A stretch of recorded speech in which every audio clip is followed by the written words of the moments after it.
Bonjour à tous, dans cette capsule, je vais parler d'une notion centrale dans l'analyse de fonctions. La notion s'appelle extrémum. Tout d'abord, je vais fixer le cadre de la fonction étudiée, ça sera toujours des fonctions polynomiales. Premier degré, deuxième, troisième, quatrième, cinquième degré. Donc on va se contenter de cette catégorie et la notion d'extrémum est une notion très importante. Il faut être au clair par rapport à ce qu'on vous demande. Et pour être au clair par rapport à ce qu'on vous demande, on doit être au clair par rapport au vocabulaire utilisé. Le premier point de vigilance, c'est plutôt les termes équivalents. Alors on peut avoir des questions, surtout dans le contexte de bac et de pré-bac, de type sommet, point critique, extréma, maximum, minimum. Ces termes sont équivalents, ils veulent dire la même chose. Alors si on vous pose une question sur les points critiques, comprenez qu'on cherche les sommets. Si on vous demande de chercher des extrémas, comprenez qu'on cherche les sommets. Donc voilà, ça c'est vraiment mon premier point de vigilance. Mon deuxième point de vigilance, c'est la distinction entre deux concepts, l'extrémum global et l'extrémum local. Un minimum local, un minimum global. Un maximum local, un maximum global. C'est très simple. Prenons par exemple cet aspect visuel. Alors juste, je rappelle que ma première partie de cette capsule sera consacrée à une partie sans calculatrice. La deuxième partie, je vais la consacrer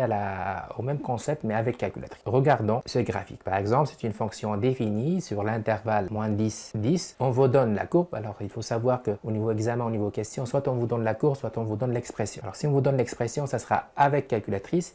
Si on vous donne la courbe, on est capable quand même de dégager pas mal d'informations visuelles. La question qui se pose, c'est quoi le maximum ou minimum local et global? C'est très simple. Je prends cet exemple. Quels sont les minimums? Il y a 1, 2, 3, 4, 5 et 6. Sur l'intervalle moins 10 et 10, on a repéré d'une manière visuelle des points remarquables. Des minimums, ça c'est le point commun. Alors dans les minimums, quels sont les minimums locaux? Quel est le minimum global? Alors le minimum global, c'est le minimum des minimums. Très simple, très intuitif. Ça, c'est un minimum global, bien sûr, sur l'intervalle moins 10, 10. Ça, c'est un minimum local. Il a le même statut minimum, mais local, c'est-à-dire par rapport à une partie. C'est un autre minimum local, c'est un autre minimum, minimum local, minimum local, minimum local. Je m'intéresse toujours à des points extrêmes, mais de type maximum. Je repère d'une manière visuelle, ça, c'est un premier point, ça, c'est un deuxième point, ça, c'est un troisième point, c'est un quatrième, c'est un cinquième, c'est un sixième. Encore une fois, quel est le maximum global? Intuitivement, ça sera le maximum des maximums. Donc ça sera ici. Ça, c'est notre maximum global. Tout le reste, ce sont des maximums, mais locaux, c'est-à-dire par rapport à une partie bien définie de notre domaine. Donc c'est un maximum global sur l'intervalle moins 10, 10. Ça, c'est un maximum local. Maximum local. Local, local, local. Donc je pense que vous avez compris le concept. Maximum local, maximum global. Le maximum global, c'est le maximum des maximums. Le minimum global, c'est le minimum des minimums. Toute cette partie de points, ils sont des points critiques, des points remarquables. Ce sont des sommets. Quel est le point commun par rapport à ces extrémums? Le point commun, c'est le fait d'avoir toujours une tangente horizontale. Donc, encore une fois, ce sont des points critiques, ce sont des sommets. C'est-à-dire, par rapport à ces points, ils vont toujours avoir cette condition très importante qui est la dérivée nulle. À chaque fois, on a un extrémum, à chaque fois on a un point critique, à chaque fois on a un sommet, un maximum, un minimum, la dérivée par rapport à ces points sera toujours nulle. Les tangentes seront toujours des tangentes horizontales. Gardez ça en tête. Si on vous demande de chercher par calcul les sommets, minimum, les points critiques, parfois les points stationnaires, il faut tout d'abord dériver la fonction, ensuite annuler la dérivée, c'est-à-dire chercher ses racines. Ça sera l'objectif de notre deuxième partie, mais ça sera toujours avec calculatrice. Je prends ici un exemple type pré-bac, bac. On vous donne une fonction, voici la fonction, sa variable, attention, c'est t, et on vous demande de chercher ses points critiques. On vous demande de chercher ses maximums, ses minimums. On revient toujours à cette alternance entre les termes. Je fais exprès de changer mes termes, comme ça vous êtes à l'aise avec les termes équivalents. Alors voilà, tout d'abord c'est la fonction qui s'appelle f. Ma variable c'est t. Alors c'est très important parce que je sais que si je vais faire un passage à la calculatrice, ça sera toujours avec une variable par défaut au niveau de la calculatrice qui est la variable x. Gardez ça en tête. La calculatrice fonctionne toujours avec une variable définie par défaut qui est x. Même si on vous donne t, ça sera x au niveau de la calculatrice. Bon, on n'a pas le champ visuel, donc on n'a pas la courbe de la fonction et on vous demande de chercher les points critiques. Donc, il faut passer par un développement algébrique. Le premier développement, on ne le trouve pas dans la calculatrice, c'est la dérivée. Vous avez les formules classiques qui dérivent les polynômes et voilà notre fonction dérivée. f' de t, je rappelle, ça vient de la formule. Alors, la résolution, puisqu'on cherche cette dérivée nulle, on doit chercher à annuler cette fonction et c'est là où notre calculatrice va intervenir. L'idée de la calculatrice, c'est de résoudre cette équation de 4e degré. Attention, on n'a pas les outils algébriques pour la résoudre, donc on va passer par la calculatrice. Je vous laisse 3 minutes pour voir comment ça se passe au niveau de la calculatrice.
on a l'affichage qui nous donne 4 racines de la dérivée, les 4 racines x1, x2, x3, x4 par défaut. Donc comprenez que c'est T1 qui est 3,25. Ça, c'est mon premier point critique. T2, c'est moins 2,35.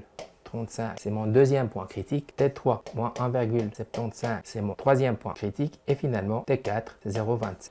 Cette fonction f de t admet des extrémums, des points critiques en 4 positions différentes. T1, T2, T3, T4. On peut faire rapidement une vérification visuelle. Voilà la courbe de la fonction CF. Sur, par exemple, si je prends moins 3, 4, sur moins 3, 4, visuellement, je vois qu'il y a 4 points critiques. Le premier correspond à une abscisse de moins 2,35. Le deuxième correspond à une abscisse de moins 1,75.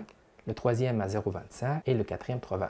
Ça correspond bien au calcul algébrique qu'on a trouvé avec la calculatrice. Voilà. Gardez ça en tête. Pour l'aspect graphique, c'est facile. Pour l'aspect algébrique, tout d'abord faire attention à la question, aux termes utilisés. Point critique, sommet, minimum, maximum, extrémum, point stationnaire, tout ça veut dire qu'on cherche la même chose, c'est-à-dire des termes équivalents. On commence par dériver la fonction. On dérive la fonction sans calculatrice, on n'a pas l'outil informatique pour. Mais à partir du moment où on dérive la fonction, pour annuler la fonction, pour chercher ses racines, on passe à la calculatrice. Souvent, c'est un polynôme de 4e, 5e, 3e, 6e degré, facile à trouver avec la calculatrice. Et on conclut en fonction de la variable imposée dans le contexte. Attention, la calculatrice fonctionne toujours avec des x1, x2, x3, mais tout dépend du contexte. Si on est avec h, ça sera h1, h2, h3, etc. Si on est avec t, ça sera t1, t2, t3, t4, etc. Voilà l'idée pour ce genre d'exercice, souvent posé dans des examens de type bac ou pré-bac.